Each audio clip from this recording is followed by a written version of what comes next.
Shalom, selamat malam Bapak Ibu dan Saudara yang dikasihi Tuhan. Pada malam hari ini sebelum kita mendengarkan renungan malam yang akan disampaikan oleh Bapak Yohanes Teguh Prajoyo, kita akan mengangkat satu pujian, bertumbuh dalam kasih-Nya.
Bapak, Ibu, dan Saudara yang dikasihi oleh Tuhan Yesus, bertemu kembali dalam renungan malam di GKJ Nandukusuman Surakarta.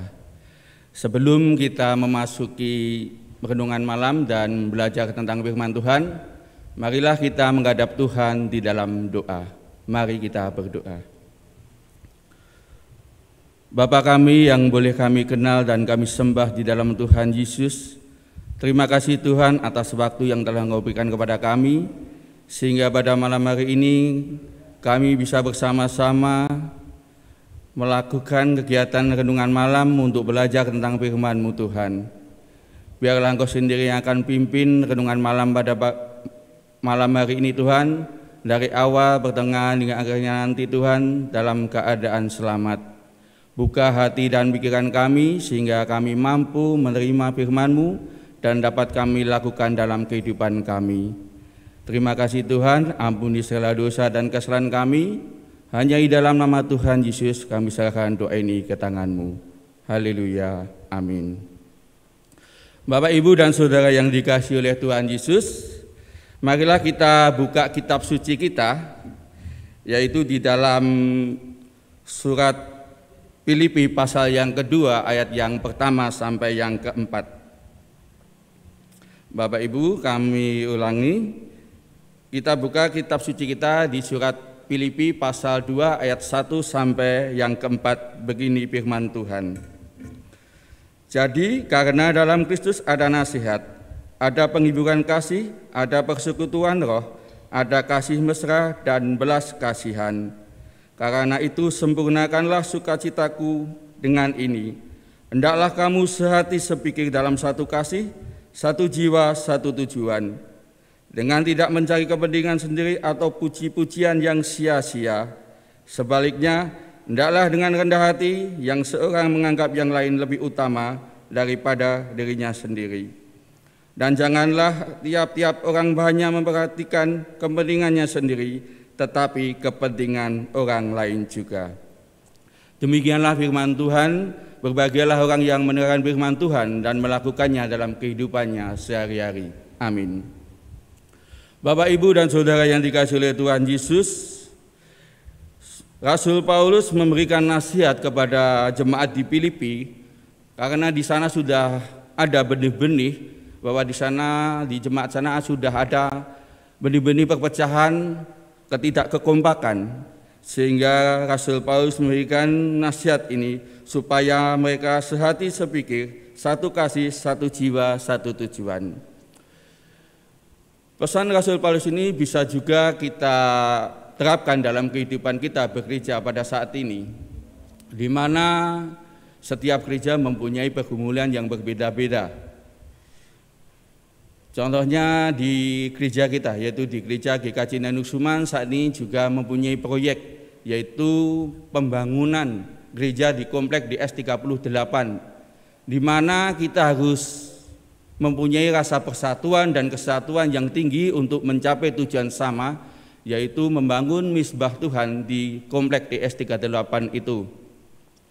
Saya akan mengambil sebuah ilustrasi, yaitu di mana sapu lidi, ketika sapu lidi itu masih utuh dan diikat, dia akan kuat.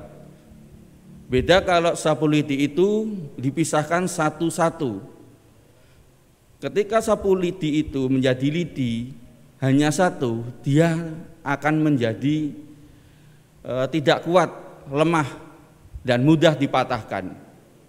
Tetapi ketika lidi itu disatukan dan diikat menjadi satu kesatuan yang utuh, sapu lidi itu akan menjadi suatu benda yang akan menjadi kuat, tahan dengan segala cuaca dan dapat digunakan dengan kuat. Begitu juga dengan kondisi di gereja, di mana setiap gereja itu terdiri beberapa komisi. Ada komisi A, B, C, dan seterusnya. Ada juga aktivis dari A, B, C, dan seterusnya. Otomatis dengan berbagai komisi dan aktivis itu mempunyai pemikiran yang berbeda-beda. Maka harus disatukan. Di sini dibutuhkan suatu kerendahan hati, tidak mementingkan diri sendiri seperti di Filipi pasal 2 ayat yang ketiga dan keempat. di situ dinyatakan bahwa untuk mencapai suatu persatuan dibutuhkan suatu kerendahan hati, tidak mementingkan diri sendiri ataupun egois. Sehingga kita akan bersama-sama berjuang untuk mencapai tujuan itu, sehingga tujuan yang kita cita-citakan itu akan tercapai. Bapak, Ibu, dan saudara yang dikasihi Tuhan, bagaimana cara mengikat komisi-komisi ataupun aktivis di gereja itu supaya menjadi kuat? Caranya cuma satu, yaitu ditali dengan kuat oleh kasih Tuhan Yesus. Hanya kasih Tuhan Yesus itulah yang membuat tali persaudaraan dalam jemaat itu menjadi kuat. Sehingga kita akan saling membantu. Kita tidak merasa paling tinggi, tidak paling besar, tapi kita akan menghargai yang kecil maupun yang rendah. Seperti lagu yang dinyanyikan oleh penyanyi dengar tadi, bahwa di situ dikatakan bahwa setiap jemaat itu saling mengisi, yang lemah yang kuat mengisi yang lemah, yang kuat mengisi yang lemah, begitu seterusnya. Sehingga di situ diciptakan suatu kerjasama, baik secara rohani maupun materi, saling membantu, sehingga akan tercapai suatu tujuan yang sama. Bapak, Ibu, dan saudara yang dikasihi oleh Tuhan Yesus, untuk mencapai persatuan dan kesatuan itu dibutuhkan suatu hal-hal yang perlu kita lakukan. Di antaranya yaitu kesehatian, sepikir, sehati, satu jiwa, dan kerendahan hati ataupun tidak egois. Karena dengan semuanya itu suatu persatuan dan kesatuan dan jemaat itu akan terjalin. Dan semuanya itu tidak lepas dari persatuan yang diikat oleh kasih Kristus tadi. Bapak, Ibu, dan saudara yang dikasihi oleh Tuhan Yesus, di mana setiap jemaat itu membutuhkan suatu semangat dari jemaat yang lain. Di situ dibutuhkan suatu moral yang kuat. Bagaimana jemaat itu menjadi kuat, jemaat itu menjadi bersatu kembali, yaitu tadi saling menguatkan antara yang satu dengan yang lain, tanpa membeda-bedakan antara satu dengan yang lain. Dengan demikian tujuan yang kita cita-citakan bersama itu akan terwujud. Contohnya di gereja di Kajian Danusuman, di mana kita bersama-sama berjuang untuk menuju pembangunan gereja di komplek DS 38 itu dibutuhkan suatu kerjasama untuk saling menolong, saling mengerti, sehingga kita tidak merasa bahwa kita ini menjadi orang yang lebih kuat, orang yang lebih pandai, tapi kita bisa menghormati satu dengan yang lain itu sama. Dengan demikian kita akan bisa lebih enak, lebih bersama-sama untuk menuju pembangunan gereja di GS Komplek 38 itu dengan baik. Dan kita tidak lupa bahwa kita harus selalu minta pertolongan kepada Tuhan, di mana Tuhan akan mengikat tali persatuan kesatuan jemaat itu dengan kuat dan erat. Dan disitulah sukacita itu akan muncul, karena sukacita itu dibentuk oleh suatu semangat kita, perjuangan kita untuk mencapai suatu tujuan. Maka dari itu jangan lelah untuk bersama-sama, saling bekerja sama, saling berbagi, saling menolong, saling memberi semangat antara jemaat yang satu dengan jemaat yang lain.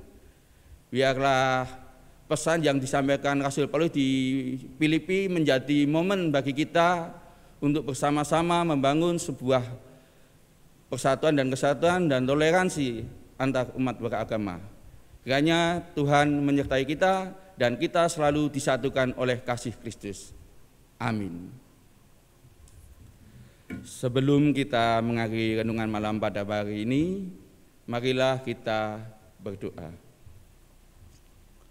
Bapa kami yang kami kenal di dalam Tuhan Yesus, Bapa yang selalu memberikan pertolongan kepada kami, Bapa yang selalu ada buat kami, terima kasih Tuhan, pada malam hari ini kami sedikit belajar tentang firman-Mu, di mana kami diajak untuk bisa bersatu dalam menuju tujuan yang sama.